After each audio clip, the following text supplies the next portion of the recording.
আসসালামু আলাইকুম। আজকে আমি আপনাদেরকে হ্যামস্টার কম্বাটের কিছু গুরুত্বপূর্ণ আপডেট সম্পর্কে জানাবো। এখানে হ্যামস্টার কম্বাটে অনেকগুলো আপডেট আসছে এবং অনেকে বলতেছে যে হ্যামস্টার কম্বাটে আমরা যে ওয়ালেট কানেক্ট করেছি ওইটার জন্য নাকি আমাদের ওয়ালেটে কিছু টোন ফি রাখা লাগবে।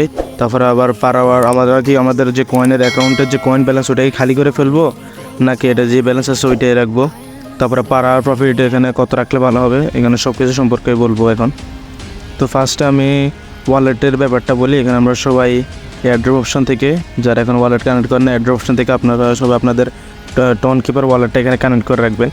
আর এখানে এখন অনেকে বলতেছে যে ভাই, অনেক জায়গায় আমাকে অনেকে মেসেজ দিয়ে বলতেছে যে ভাই এখানে টোন কিপার ওয়ালেটটা আমরা তো এখন কানেক্ট করছি, কিন্তু এখন এখানে কি আমাদের কোনো টোন ফি রাখা লাগবে নাকি অ্যাকাউন্টে $1 বা $2।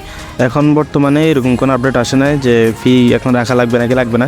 তো এখন কোনো ফি রাখার দরকার নাই। এয়ারড্রপটা শেষ হওয়ার পরে যখন কোনো একটা আপডেট আসুক মানে লিস্টিং আপডেট আসুক, এরপরে যদি কিছু বলে ওরা, তখন আমরা দরকার হলে আমাদের টোন ওয়ালেটে $1 বা $2 টোন ফি রেখে নিব। ওইটা আমি দেখাই দিব, ওটা নিয়ে আমি আলাদা করে ভিডিও দেবো। এখন কোনো ফি রাখার দরকার নাই। এরপর যে ব্যাপারটা বলতাম, এখানে আমাদের পার আওয়ার প্রফিট, তারা আমাদেরকে অফিসিয়ালি বলছে যে হ্যামস্টার কম্পিউটার যে পেমেন্টটা ওরা আমাদেরকে পার আওয়ার প্রফিটের উপরেই দিবে। তো এখানে আমরা পার আওয়ার প্রফিটটা কত রাখলে ভালো হয়? এখানে পার আওয়ার প্রফিটটা আমাদের 1 মিলিয়ন প্লাস রাখলে সবচেয়ে ভালো হবে। 1 মিলিয়ন প্লাস যদি আমরা পার আওয়ার প্রফিটে রাখতে পারি তাহলে আমাদের এখানে সবচেয়ে বেশি বেটার হবে। যদি পারি তাহলে আরও বেশি করতে হবে। এখন অনেকের আর একটা প্রশ্ন যে ভাই আমাদের এখানে তো মানে অ্যাকাউন্ট যে ব্যালেন্সটা ওইটা আমরা কি জিরো করে ফেলবো নাকি অ্যাকাউন্ট ব্যালেন্সটা রাখবো? এখানে আমি একটা কথা বলি, আপনারা এখানে উপরে দেখতে পাচ্ছেন, এখানে আপনারা উপরে দেখতে পাচ্ছেন গ্র্যান্ড মাস্টার। তো আপনারা সিম্পলি এটা ক্লিক করবেন। এটা হচ্ছে আমাদের র্যাঙ্ক আর কি। আমরা এখন যে র্যাঙ্কে আছি, আমি এখন বর্তমানে গ্র্যান্ড মাস্টার র্যাঙ্কে আছি। এটা হচ্ছে গ্র্যান্ড মাস্টার। তো গ্র্যান্ড মাস্টার র্যাঙ্কে আপনারা এখানে এখানে একটা চিহ্ন আছে, এটা ক্লিক করে আমরা এখন পরের লেভেলে, এটা হচ্ছে লর্ড লেভেল। এটা যেতে হলে আমাদের 1 বিলিয়ন কয়েন লাগবে, আমাদের মানে 1000 মিলিয়ন কয়েন অলমোস্ট লাগবে। তো এখন আমার অ্যাকাউন্টে বর্তমান ব্যালেন্স হচ্ছে 28 মিলিয়ন, অলমোস্ট 28 মিলিয়ন ব্যালেন্স আছে। তো আমি 28 মিলিয়ন থেকে হ্যামস্টার কম্পিউটার, কিন্তু আর টাইম বেশি দিন নাই, আশা করি 15-20 দিনের মতো আছে বা এর থেকে কম সময় থাকতে পারে। কারণ তারা যেহেতু তাদের রোড ম্যাপ হিসেবে তাদের টোকেনটা সামনের মাসে লঞ্চ হওয়ার চান্স অনেক বেশি। তো এখানে যে আমি এখন যেটা বলতেছি, তো এখানে আমার এখন অ্যাকাউন্ট ব্যালেন্স আছে 28 মিলিয়ন। তো 28 মিলিয়ন থেকে আমি কয়দিন আমার 1 বিলিয়ন আমি যাই করি, আমার 1 বিলিয়ন এখানে কয়েন হবে না। তেমন অবস্থা আমাকে কয়েন আমি খরচ করব। হ্যাঁ, আমি এখান থেকে কয়েন খরচ করে আমি নিচে মাইন অপশন থেকে আমি এখানে যে কার্ডগুলো আমি লেভেল বাড়াই নেব। তাহলে আমার, তো এখানে আমি কয়েনটা খরচ করে কীভাবে আমি আপনাদেরকে বোঝাই। আপনারা কয়েনটা খরচ করেন কীভাবে? আপনাদের অ্যাকাউন্টে যদি এরকম হয়, সাপোজ আপনাদের গ্র্যান্ড মাস্টার আছেন, আপনাদের গ্র্যান্ড মাস্টার থেকে আপনাদের লর্ডে যেতে হবে। আপনাদের এখন অ্যাকাউন্ট ব্যালেন্স আছে সাপোজ 900 মিলিয়ন। আপনাদের অ্যাকাউন্ট ব্যালেন্স যদি 900 মিলিয়ন থাকে তাহলে আপনাদের আর মাত্র 100 মিলিয়ন লাগে আপনাদের গ্র্যান্ড মাস্টার থেকে লর্ডে যাইতে। তাহলে আপনাদের কয়েনগুলো খরচ করবেন না। এখানে অবশ্যই তারা র্যাঙ্কিংয়ের উপরে কোনো একটা রিওয়ার্ড হলেও দিবে।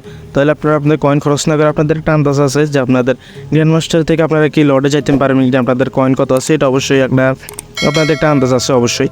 তো এই হিসাবে আপনারা দেখবেন, যদি আপনাদের সাপোজ এখানে যদি আপনাদের 900 মিলিয়ন কয়েন থাকে তাহলে আপনারা এখান থেকে আর মাত্র 100 মিলিয়ন লাগবে আপনাদের লর্ডে যেতে। তাহলে আপনাদের কয়েনগুলো খরচ না করে আপনারা 1 বিলিয়ন কয়েন করে নেবেন। তাহলে আপনারা এখানে লর্ড র্যাঙ্কিং মানে একদম হাইস্ট যে র্যাঙ্কিংটা এটা উঠে গেলে তাহলে আপনাদের যে র্যাঙ্কিং হিসেবে আপনাদেরকে বাড়তি করে একটা পয়েন্ট তারা অবশ্যই দিবে। বাড়তি করে র্যাঙ্কিংয়ের জন্য আলাদা করে একটা পয়েন্ট অবশ্যই তারা বাড়তি দিবে। আর এখানে সাপোজ আমার এখন মাত্র আছে অ্যাকাউন্টে 28 মিলিয়ন কয়েন আছে।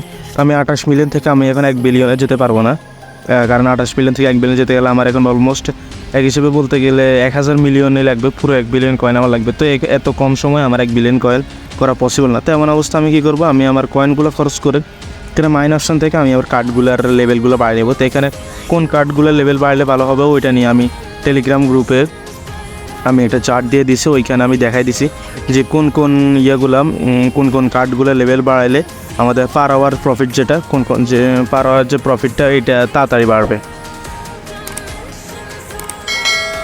এইখানে আপনারা এখানে দেখতে পাচ্ছেন যে এখানে আমি অনেকগুলো কার্ডের লিস্ট দিয়ে দিছি এইখানে। তো এই কার্ডগুলোর লেভেল যদি আপনারা বাড়ান তাহলে আপনাদের পার আওয়ার যে প্রফিটটা ওইটা দ্রুত গতিতে বাড়বে আর কি। পার আওয়ার প্রফিটটা আপনারা বেশি করে পাবেন। নর্মালি আপনারা যদি অনেকগুলো কার্ড আছে, আপনার কয়েন বেশি খরচ করতেছেন কিন্তু পার আওয়ার প্রফিটটা বেশি হইতেছে না, অল্প পরিমাণে পার আওয়ার প্রফিট বাড়তেছে। তাহলে আপনারা এই কার্ডগুলো লেভেল বাড়াইতে পারেন। এগুলো লেভেল বাড়াইলে আপনারা বেশি করে পার আওয়ার প্রফিট পাবেন। তো এইখানে আমি আশা করি আপনাদেরকে বুঝাইতে পারছি যে আপনারা আপনাদের অ্যাকাউন্টে ব্যালেন্সগুলো রাখবেন নাকি রাখবেন না। আমি আপনাদেরকে এটা আবারও বুঝাইতেছি। সাপোজ আপনাদের অ্যাকাউন্টে যদি এখানে আপনারা আগে দিয়ে আপনাদের উপরে র্যাঙ্কিংয়ে আসবে, অবশ্যই এখান থেকে উপরে র্যাঙ্কিংয়ে আসবেন। আসার পরে এখানে আপনাদের যে মনে করেন এখানে হাইস্ট হচ্ছে লর্ড। তো আপনাদের অ্যাকাউন্টে আপনার এখন সাপোজ গ্র্যান্ড মাস্টার আছেন, আপনাদের অ্যাকাউন্ট ব্যালেন্স আছে সাপোজ 800 মিলিয়ন বা 900 মিলিয়ন। তাহলে আপনারা এই কয়েকদিন যদি আপনাদের পাওয়ার প্রফিট যদি বেশি, আপনারা এই কয়েকদিনে যদি আপনারা লর্ড র্যাঙ্কিংয়ে যাইতে পারেন, তাহলে আপনাদের এই র্যাঙ্কিংয়ের উপর আলাদা করে একটা অবশ্যই বাড়তি পেমেন্ট করবে ওরা। তো আপনারা চেষ্টা করবেন যে আপনাদের ব্যালেন্সটাকে 800-900 মিলিয়ন থেকে 1 বিলিয়ন করতে আপনারা কোনো কয়েন খরচ করবেন না। আর আপনারা যদি দেখেন যে আপনাদের এখনও সাপোজ 400 মিলিয়ন 500 মিলিয়ন বা এর কম রয়েছে, তাহলে আপনারা কোনো কয়েন খরচ করে, তাহলে আপনার কয়েনগুলো খরচ করে আমি যে কার্ডের লিস্টগুলো দিচ্ছি ওই কার্ডগুলো কিনে নেবেন। ওই কার্ডগুলো কিনে আপনারা আপনাদের পার আওয়ার প্রফিটটা বাড়িয়ে নেবেন। তাহলে আপনাদের পার আওয়ার প্রফিট বেড়ে যাবে, কারণ তাদের মূল এয়ারড্রপটা পার আওয়ার প্রফিটের উপরে হবে। আমাদের মূল যে এয়ারড্রপটা দিবে ওইটা তারা পার আওয়ার প্রফিটের উপরে দিবে। আর আপনারা চেষ্টা করুন পার আওয়ার প্রফিটটা 1 মিলিয়ন প্লাস রাখার, যদি পারেন আরও বেশি রাখবেন, কোনো সমস্যা না। আর এখান থেকে আপনাদের ডেলি রিওয়ার্ড, তারপরে ডেলি চিপার, ডেলি কম্বো এগুলো আমি দিই। ডেলি চিপার আর ডেলি কম্বো আমি গ্রুপে, টেলিগ্রাম গ্রুপে এবং আবার মেসেঞ্জার গ্রুপে দিয়ে দিই। তো এখান থেকে আপনারা কালেক্ট করে নেবেন, সমস্যা নেই। আর এখানে এয়ারড্রপের যে ব্যাপারটা বলছি, এখানে ওয়ালেটের যে ব্যাপারটা, এখানে এখন বর্তমানে ওয়ালেটে কোনো ফি রাখার দরকার নাই। ওইটা নিয়ে আমি সামনে যদি কোনো আপডেট আসে ওইটা নিয়ে আমি অবশ্যই আলাদা করে একটা ভিডিও দিব। তো এটা ছিল আজকের ভিডিও। আর আমি এখন যে আপডেটগুলো দিয়েছি সবাই এটা মানে যে র্যাঙ্কিংয়ের যে ব্যাপারটা আমি বুঝাইছি, আপনারা একবার না বুঝলে দরকার হলে ভিডিওটি আবার দেখবেন, র্যাঙ্কিংয়ের ব্যাপারটা বুঝে নেবেন ভালোভাবে। আর হ্যামস্টার কম্পিউটার টাইম কিন্তু আর বেশি দিন নেই, আশা করি 15-20 দিন আছে, কারণ তাদের যে টোকেনটা ওটা সামনের মাসে লঞ্চ হবে তাদের রোড ম্যাপ অনুযায়ী। তো এটাই ছিল আজকের ভিডিও। আমাদের চ্যানেলটিকে সাবস্ক্রাইব করে রাখবেন পরবর্তী আপডেটের জন্য, এবং আমাদের টেলিগ্রাম গ্রুপের লিঙ্ক এবং মেসেঞ্জার গ্রুপের লিঙ্ক নিচে দিয়ে দিয়েছি, যারা জয়েন হতে ইচ্ছুক আপনারা জয়েন হয়ে যাবেন।